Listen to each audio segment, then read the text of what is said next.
Our top story tonight, a new fleet of emergency vehicles coming to Beaumont. This will equip first responders with the tools they need to respond to your emergencies. Today, City Council members approved purchasing 25 new vehicles. That includes a fire truck, 3 EMS vehicles, and 21 patrol trucks for BPD. This new fleet will replace vehicles that are older and are nearing the end of their lifespan.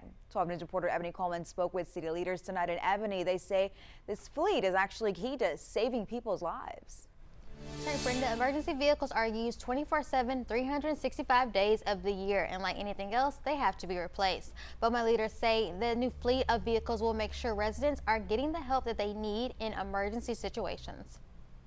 The safety of our citizens, our residents, is certainly most important to us. When you dial 911, there isn't much time to waste. We have a new fleet that makes sure when those calls come in, that we have a new reliable fleet.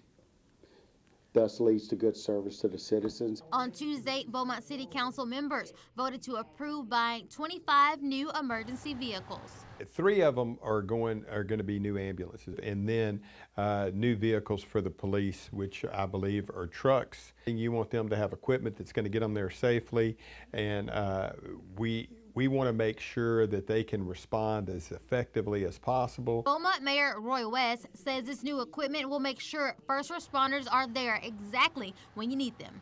Beaumont Fire Chief Earl White says the department is also getting a shiny new fire truck. It's part of our ongoing replacement program. And what happens is that our engines, we get 20 years front line out of them, and then we cycle them out. That peace of mind, though, is costing the city $3.8 million. While the mayor says the city still needs more firefighters and EMTs, upgrading their emergency vehicles is a step in the right direction. I'm excited about where we are now and looking forward and providing the best service that we can. G. White says it will be a while until you see that new fire truck on city roads, but it takes 2 to 3 years to build it. By the time that this one is complete, the current one will have reached its 20-year lifespan. I'm in studio, Ebony Coleman, 12 News.